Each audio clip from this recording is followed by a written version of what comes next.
The first time I watched Apocalypse Now, I could barely breathe. I was pinned to my seat, my heart pounding, my throat clenched as if something had its hands around it. Helicopters tore through the sky.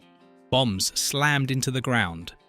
People scattered like shadows, and then Wagner crashed in. Grand, solemn, cold, to the point of inhuman. At the time, I thought I was watching a great war film. And then, only after I began digging into the behind-the-scenes stories did I realise, shaken, that Apocalypse Now was never a controlled film. It was made in chaos storms, illness debt, and real mental breakdowns. A director who threatened suicide and mortgaged everything he owned. A lead actor who suffered a heart attack in the jungle. A 14-year-old boy who lied about his age to go to war. And scenes never written in the script became iconic because no one was sane enough to call cut. What follows are 20 of the strangest, most shocking and darkest truths behind Apocalypse Now. Leave a heart before opening these revelations that will make you see the film with completely different eyes. 20. When Willard truly shattered on camera. The first time I saw Apocalypse. Now I remember sitting perfectly still during the opening scene. Willard naked in a hotel room. A face warped by alcohol. A punch to the mirror, blood spilling. A flawless breakdown to drag the audience straight into the hell of war. Years later, I learned something that skewed that memory entirely. That scene was never in the script. Sheen was genuinely drunk. Not drunk to get into character, but drunk because real-life problems were eating him alive. The mirror he punched was real glass. His thumb was badly torn, blood flowing exactly as the audience still sees today. Things quickly spiraled out of control. Sheen sobbed, screamed, his emotions exploding in front of the camera. At one point, he lost control so completely that he lunged toward director Francis Ford Coppola. The crew panicked and wanted to stop filming immediately. Sheen refused. He wanted to keep going. Years later, Sheen admitted that he was battling alcoholism and a personal crisis at the time. For him, letting the camera roll wasn't professional recklessness, it was confrontation. If he stopped, he would run again. This truth was revealed only much later in behind-the-scenes conversations between Coppola and Sheen. And once you know it, the opening scene becomes a prophecy for the entire film. Apocalypse Now was born from real pain, real danger, and a process no one, not even the director, ever fully controlled. 19. Marlon Brando and the lines we never fully heard. Do you remember Kurtz's first appearance, not through action but through his voice? Darkness swallowing most of his face. Words delivered slowly in fragments as if he were thinking them into existence. When the scene ends, what lingers isn't a specific line but a heavy, nameless feeling. At the time, many believed this was an elegant script choice. The truth is, Kurtz was never fully written. When Marlon Brando took on the role, he did not rely on a fixed script. Most of Kurtz's dialogue was improvised on set. Coppola let the camera run, recorded everything, and accepted that only a tiny fraction could survive on screen. Once Brando spoke continuously for 18 minutes. A stream of consciousness about war morality and human decay. In the final cut of Apocalypse, now only about 2 minutes remain. According to Brando by Peter Manso screenwriter Mead Roberts, listen to the entire monologue. His assessment was unusual. Parts were incoherent, but much of it was brilliant with rare philosophical depth. When he finished, Brando turned to Francis Ford Coppola and said quietly, "Francis, I've gone as far as I can. If you need more, you can find another actor. Perhaps that's why Kurtz always feels incomplete, not because he says too little, but because we're only allowed to hear what the film itself could endure." 18. A borrowed voice. When Willard was no longer just Martin Sheen. Anyone who has seen Apocalypse Now remembers Willard's voice.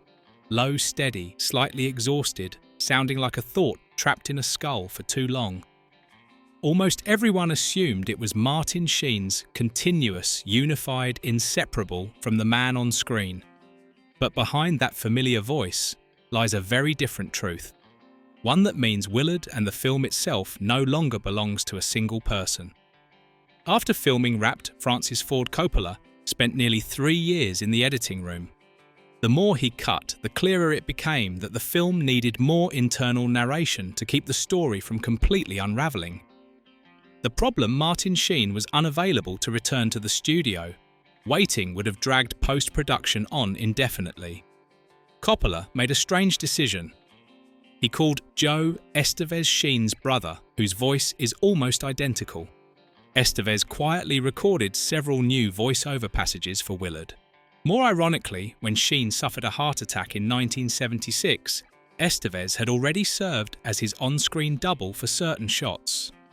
Neither job body double nor narrator was ever credited. Years later, Coppola admitted something unsettling. He could no longer tell which scenes belonged to Sheen and which to Estevez. Over time, Willard ceased to belong to a specific individual. He became a hybrid entity assembled from multiple bodies, multiple voices, multiple states of survival. 17. The cowboy hat from random, prop to icon. I still vividly remember the first time Lieutenant Colonel Kilgore appeared on screen. Not the helicopters, not the smell of napalm in the famous line, but the cowboy hat on his head. It made me pause. An American officer in the Vietnamese jungle wearing a cowboy hat as if he were standing in the Wild West. I assumed it was a carefully calculated satirical choice. The truth is, the hat was never part of the original character design. In the script and costume notes, Kilgore is never described wearing one. No symbol, no metaphor. The hat was simply Robert Duvall's personal item. He wore it during test shoots between takes out of habit. Francis Ford Coppola was the one who recognized its power. He immediately saw how the hat made Kilgore terrifyingly distinct.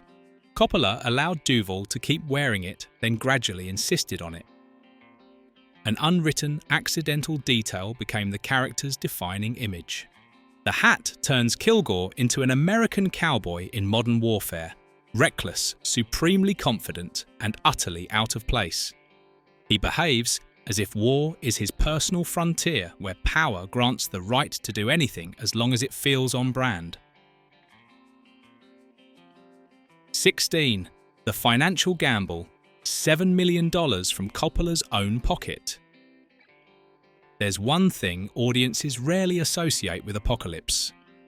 Now, the fear of money.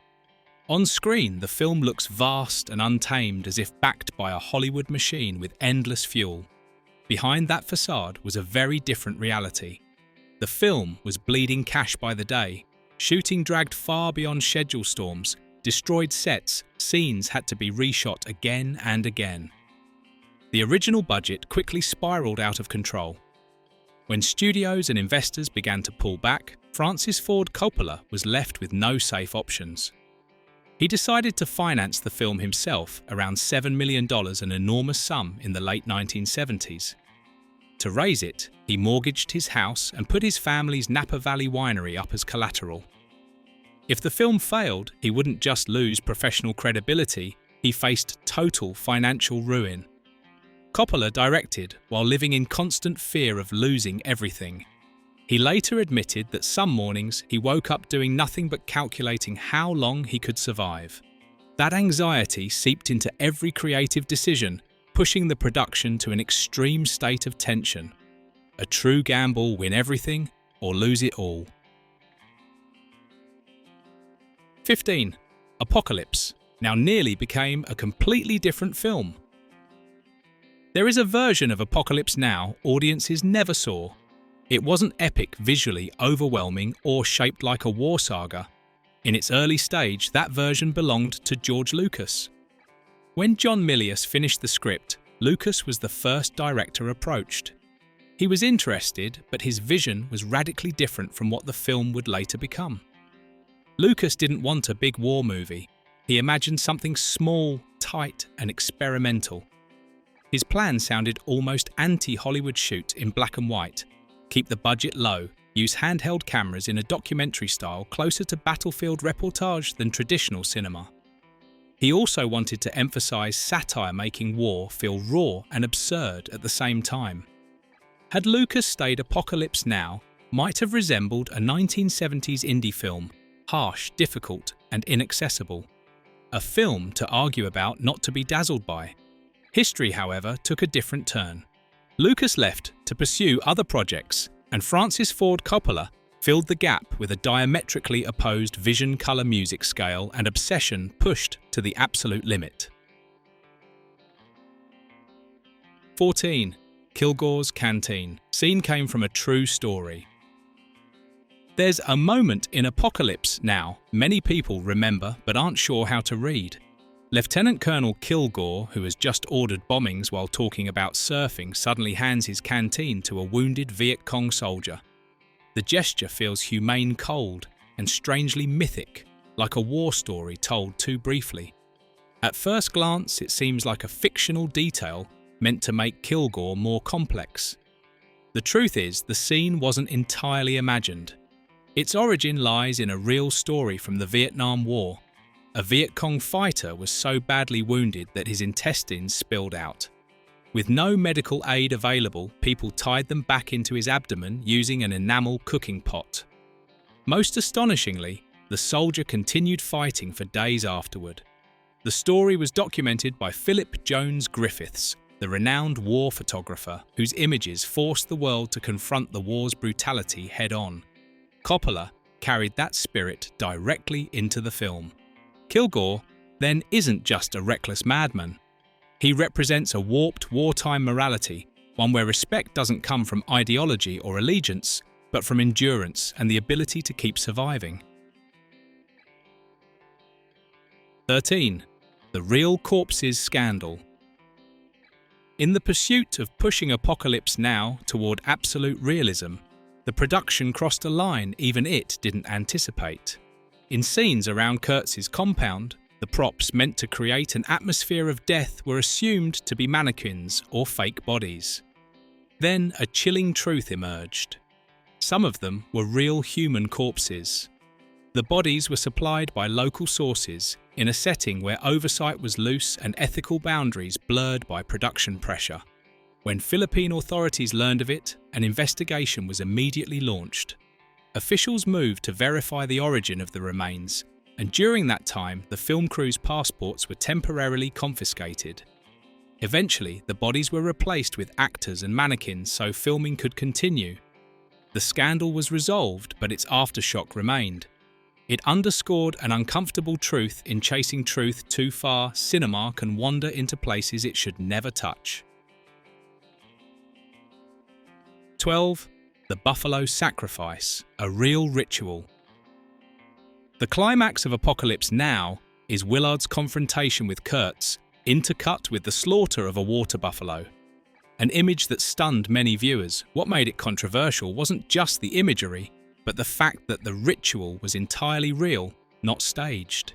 The footage was inspired by an actual traditional ceremony of the local Ifugao tribe in the Philippines, a cultural ritual that existed independently of war or cinema. Francis Ford Coppola witnessed the ceremony firsthand with his wife and the crew, and decided to film it using multiple cameras. Intercutting a real ritual with Kurtz's death created a powerful effect. Death ceased to be a personal act and became a sacrificial rite. The decision, however, sparked fierce controversy. Although Apocalypse Now was an American production, filming in the Philippines was not subject to US animal cruelty laws. The American Humane Association ultimately rated the film unacceptable. 11. Typhoon Olga, the set wiped out. As if the difficulties weren't enough, nature delivered a near-fatal blow. In 1976, Typhoon Olga swept through the Philippines, where Apocalypse Now was filming, and wiped out nearly the entire set. Locations were flattened, equipment damaged, weeks of work erased overnight. Production was forced to shut down for more than a month. For a project already over budget and behind schedule, this could have ended the film. Instead of scaling back, Coppola made the opposite choice: rebuild everything bigger than before. The reconstruction cost time and money, but it left a clear mark on the screen. The scale of the final scenes especially.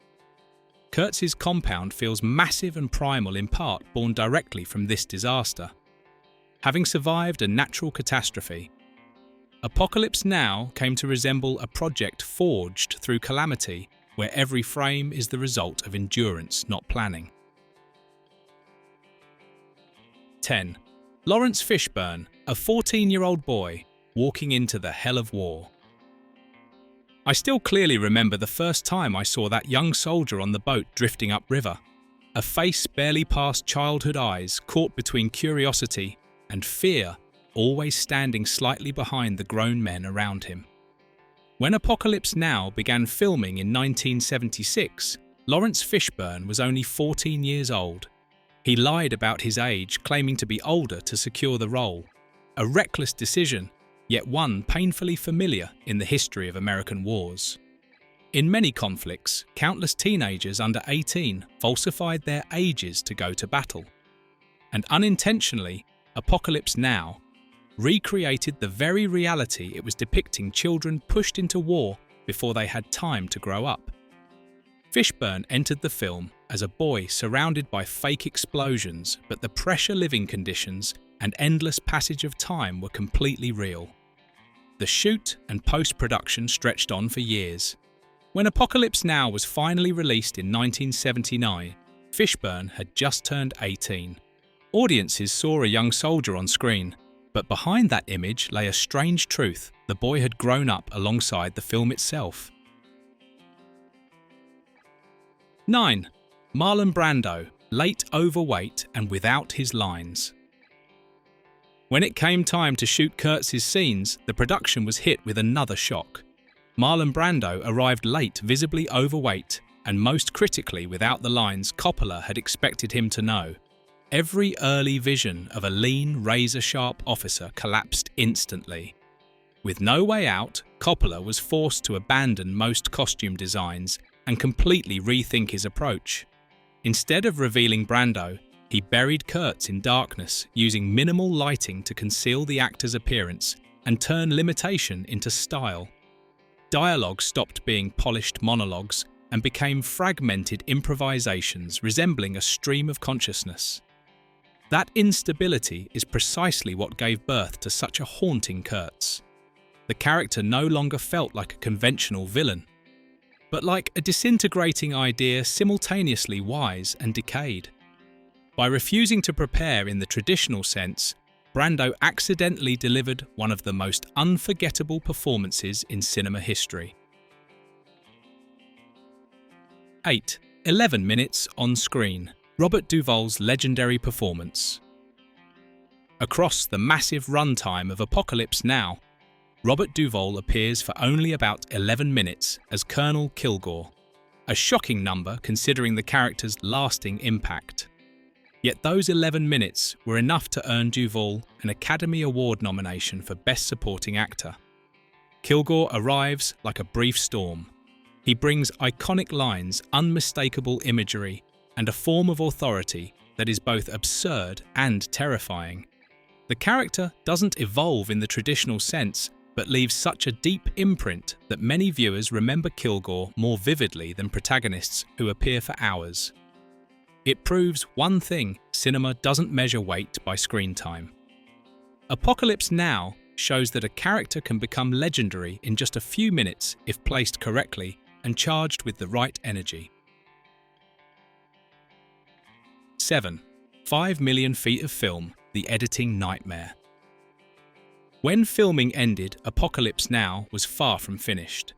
What Francis Ford Coppola was left with was a number that would terrify any editing room: roughly 5 million feet of film, nearly 300 hours of footage. A massive archive shot without a fixed script or a clear structure. 4 different editors were brought in, working over many years to sift, test, assemble and discard material. Scenes were filmed repeatedly with only slight variations. Sequences that seemed crucial were cut entirely. Coppola constantly changed his mind, searching for new rhythms and tones. At times, he admitted he wasn't sure what the film was about, only that it had to feel right. As a result, Apocalypse Now wasn't born to tell a clean story, but to recreate a state of disorientation. And that post-production nightmare is etched into every beat the audience still feels today. 6. Helicopters called away to real battles. We tend to assume the helicopter scenes in Apocalypse Now were perfectly choreographed. Behind the camera, however, logistics were pure chaos. The helicopters didn't belong to Hollywood, they were borrowed from the Philippine military with government approval. These were active military aircraft. It wasn't unusual for Coppola to be ready to shoot a major sequence when pilots suddenly received orders to fly off on real combat missions without warning, without negotiation. Cameras were ready, extras were in position, smoke and explosions were set, and then an empty sky. Shooting schedules collapsed. Coppola was repeatedly left helpless, forced to cancel or radically alter scenes on the spot. The chaos meant no day of filming was ever stable. Every shoot was a gamble. Ironically, this instability created one of the film's greatest strengths: a genuine sense of war uncertainty, loss of control, and endless waiting with no guarantee of resolution. 5. Apocalypse Now, a mocking joke that became an icon. The title, Apocalypse Now, sounds grave, ominous, and prophetic. Yet its origin began as a sarcastic joke. In the late 1960s, America's counterculture spread slogans like Nirvana Now, calling for instant enlightenment, peace, and spiritual liberation. Screenwriter John Milius flipped that spirit on its head, turning it into Apocalypse Now, not awakening, but annihilation. Not paradise, but the end of the world. A bitter irony suggesting that in the context of the Vietnam War, those beautiful slogans rang hollow. Interestingly, the title is never spoken in the film. It appears only briefly as graffiti at Kurtz's compound. Coppola chose the most discreet and grimy form possible, scrawled hastily on a wall like an abandoned slogan. And from a counterculture joke, Apocalypse Now became one of the most iconic titles in film history. 4. Clint Eastwood, Willard was too dark to accept. Before Willard carried Martin Sheen's weary face and fractured gaze, the role had once been offered to a very different name, Clint Eastwood. At the time, Eastwood was already a top-tier Hollywood star, an emblem of the action hero controlled decisive standing tall amid chaos. That's precisely why his refusal had nothing to do with scheduling or money, but with a profound mismatch in spirit. Eastwood felt Apocalypse Now was too bleak, too dark. Not just about war, but about the human psyche itself. Willard is not a hero. He doesn't drive the story with action or conviction. He drifts passive, collapsing inward. That refusal became an accidental turning point. It opened the door for Martin Sheen, and with him, a fragile, haunted, breakable Willard. Not a symbol of hardened masculinity, but a man who could shatter at any moment. That choice made Apocalypse Now more unsettling and more honest. 3. Coppola on the edge. Suicide threats during production. Few realised that behind all those bold artistic decisions was a man slowly being worn down. Throughout the making of Apocalypse, now Francis Ford Coppola bore every imaginable pressure at once: years-long shooting storms, destroying sets, runaway budgets, a lead actor's heart attack, and countless irreversible decisions. In that context, Coppola repeatedly told collaborators that he thought about killing himself. These were not offhand remarks, but statements made at critical moments. He admitted to sleeping very little, living in a state of sustained tension. Each day felt like the film might collapse, and that he would be responsible for dragging hundreds of people down with it. That psychological isolation left him feeling completely out of control. What's frightening is this Apocalypse Now doesn't merely depict the madness of war.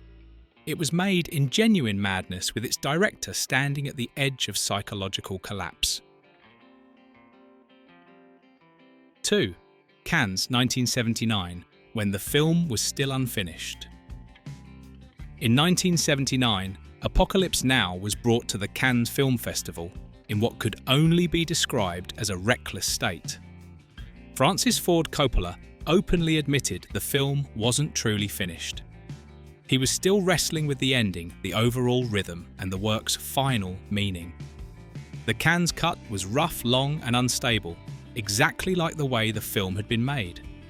Audience and critical reactions split violently. Some hailed it as an unprecedented masterpiece. Others dismissed it as a self-indulgent mess, too long, too obsessive, unable to control itself. Heated debates erupted across the festival grounds. In a now famous moment, Coppola declared, "This film is not about Vietnam, it is Vietnam." Then the unexpected happened. Apocalypse Now was awarded the Palme d'Or shared with the Tin Drum. A shocking victory not only because of the controversy, but because the film won while still unfinished. Cannes that year became part of the legend, a place where a film not yet settled, polished or complete was still recognised as a cinematic landmark. 1. The Final Legacy.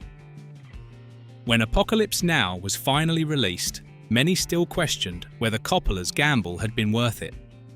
The box office answered quickly, over $150 million in worldwide revenue, a major success given its perilous production.